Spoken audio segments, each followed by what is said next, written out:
ગોગલી બેટા, ત્યાં શું કામ ઉભી છે? અહીંયા આવતી રહે ને મારી દીકરી, તાર પપ્પા ને ભાઈ ને આપણે બધા અહીં બેઠા જ છીએ, અહીંયા આવતી રહ્યા. સવારની કામ કરે, સવારની એ ધૂમ જારા કરે ને એ ઓલું ને ઓલું.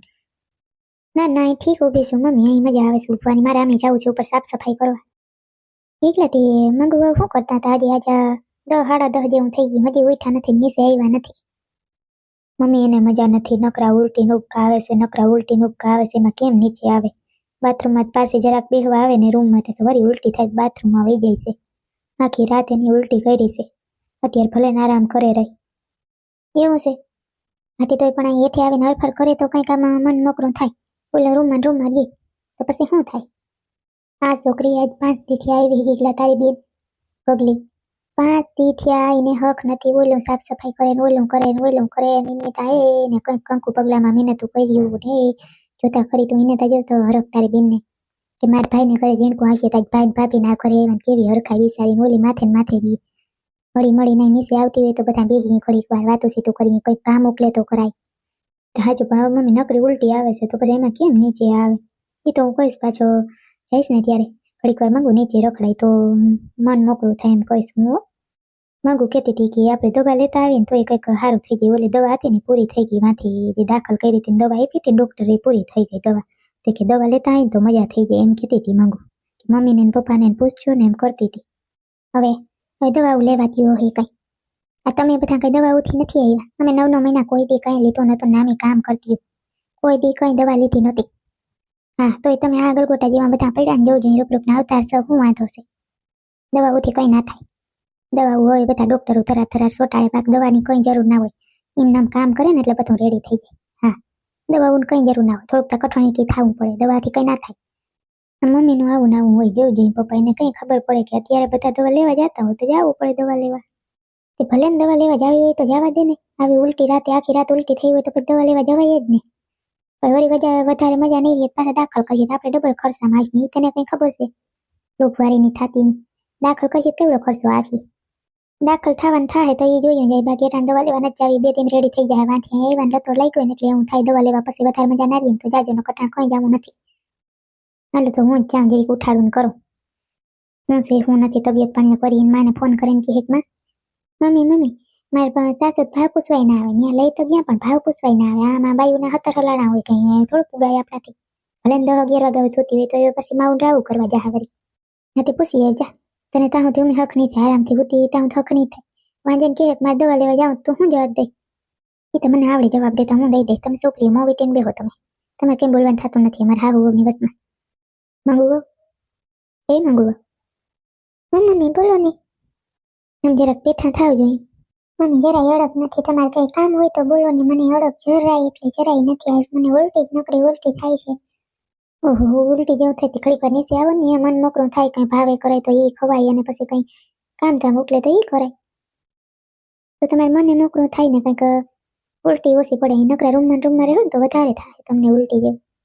ના ના મમ્મી મને જરાય મન નથી. જો એવું હોય તો અમે આજે તમારા દીકરાને કહેતી હતી કાંઈક દવા લઈ આવશું એમ. મમ્મીને પૂછજો ને એમ કહેતી હતી ખરી હું. દવા જ કરી બેગથી પછી જાજો ને અટાણ હાથમાં કઈ રૂપિયા નથી. પૈસા હોય તો દવા લેવા જવાય, એમને જવાય. અટાણ દવા લેવા જાય કેસ લખવાના 500 રૂપિયા લઈ લે અને બીજી દવા દારૂના નોખા. અટાણ કોઈ હાથમાં છે ને મોહમ હવે બધી પાઈકી છે, હવે કંઈક થાય બરાબર ને. એ બેગથી કઠણ થઈ જવાય. ડિલિવરી આમાં પ્રેગ્નન્સીમાં આવું ગયું ખ્યાલ રાખે બહુ બધા. એવું ઝીણા મોટી તકલીફ તો થવાની જ છે તમને. કઈ એમને કઈ આપણે 9 મહિના હાજર નરવા ન રહી ઓલા જેવા પ્રથમ જેવા ઠેકડા દેતા એવા ના થાય કઈ.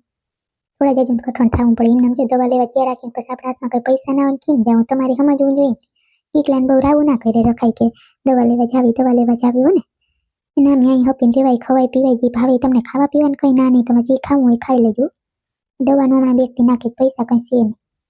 હા તે કઈ વાંધો નહીં, તો ના જવું હોય તો મમ્મી એ તો ઠીક થઈ જાય, વાંધો નહીં. મારી એવી છે એટલે દવાનું એવું થતું હોય છે. હા તો અમારા ભાઈને મને હોસ્પિટલે લઈ ગયા હતા ને દવા બધી પૂરી થઈ ગઈ એટલે તો એ તો પૈસા ના હોય તો હું ચકલાભાઈને ફોન કરીને વ્યક્તિની દવા મગવી લઈ ચાલો ને એવું કંઈક કરશું. હાથી વળી પાસે એને એમ ના કહેજો કે મારી પાસે પૈસા નથી ને એને તેમ કહેવાય કે ભાઈ એ દવા આમણી જડતી નથી, ત્યાંથી મોકલાવ ને એટલે ખરાબ ન લાગે. નહીંતર વળી સકલો ની કે આને હું દવા જેટલા પૈસા નહીં પીના હોય એટલે ઊંડા લાગી રોગે આપણે મંગાવો એટલે હો ને. હા કઈ વાંધો નહીં મમ્મી. અને મને છે ને હું નીચે નહીં આવીશ, મને જમવાની જરા ઈચ્છા નથી અત્યારે. અડધું સફરજન મને ગીકલી બેન ધરાએ ખવડાવી ગયા હતા બિચારા, બહુ મારી મારું ધ્યાન બહુ રાખે છે, બહુ તાણ કરીને મને છે ને સફરજન ખવડાવ્યું. તો હવે મારે કંઈ ખાવાની ઈચ્છા નથી, નહીં તો રોગે રોગ ખાલી ખોટું ઉલટી થઈ જશે. એમ તો હું તમારી દીકરાને કહેતી મેં કીધું એકાદ નારિયેળ પાણી લઈ આવજો ને, એની ઈચ્છા મને થાય છે એટલે. બસ તમારો આજ વાંધો છે, બહારનું ખાવું બધું. નારિયેળ પાણી તો ઠીક કંઈ નુકસાન ન કરે, પણ ઘરનું ખાવ તમે, ઘરનું ખાતા શીખો જ બધું ઉલટી બુલટી બધું બેસી જાય, તમારે કોઈ નહીં થાય. હાલો હવે હું જાઉં છું, બધાને રાંધવું જ પડશે ને, રાંધીને ખવડાવવા જ પડશે ને. ઓલી દીકરી 5 દીથી આવી, નકરું કામ કરે રહી, પછી દીકરી પાસે આપણે કેટલું કામ કરાવું હે. એ તમે કંઈ ખાજા થાવ તો વળી મને આહા થાય કામની, બાકી બધું મારે એકલી ઉપર છે. છોકરી 5 દીથી બેઠી નથી, નકીને આહા હોય કે મારતે રહી જાવ, બેસી પૂરો ખા. 5 દીથી નકરા ધૂંજારા ઓલું ને એ બધું કરે રહી બિચારી. હા એ સાચી વાત હો મન. એ ઉપરવાળા મારી સાસુ તો સુધરવાનું નામ લેતી જ નથી. મને તેમ થયું મને લઈ જાય ને હાવ સુધરી ગઈ, કાલ કંકુ પગલા કર્યા નામે હતા મોઢે બધું કર્યું, મને તેમ થયું કે આમાં બદલાવ આવી ગયો. વચ્ચે ભગવાન. હાલો મમ્મીને ચકી ભાભીને ફોન કરો, શું કરતા હશે, મને યાદ આવે છે. હા રિંગ વાગે છે પણ કોઈ ઉપાડતો નથી.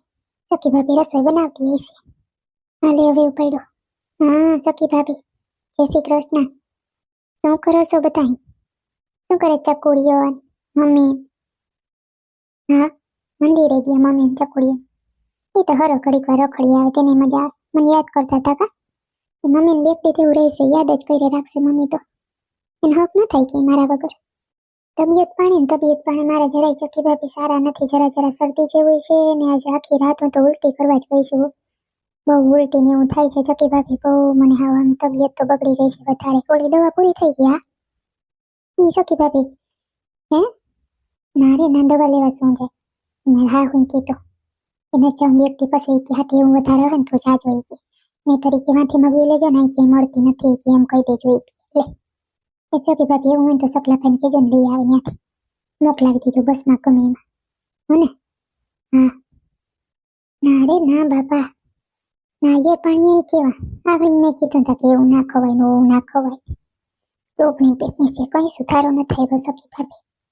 તો બાઈ લઈ આવ્યા, આખા ગામથી ભોઠા પડ્યા ને એમને લઈ આવ્યા, બાકી કઈ નથી લ્યો ને. એવી ને એવી છે, કઈ ફેરફાર ન થાય હોય એના.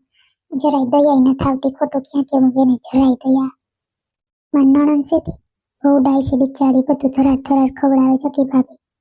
બહુ મારે ધ્યાન રાખ્યો બિચારી. હવે બેકતી રહેવાની છે, પછી પાછી સાસરે વહી જવાની. હે હા અહીં રોકાઈ વાઈન ઘરવાળા રોટલા કોણ કરે? ને પછી ચાવવું જ પડે ને. બની ગઈ રસોઈ?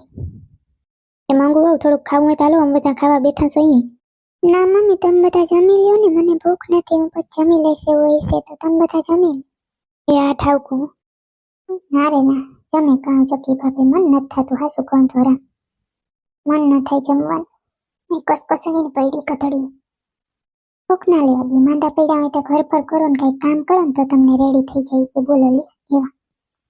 આપણે હું ખબર ના પડે આવી ઉલટી થઈને આપણે કામ કેમ થાય?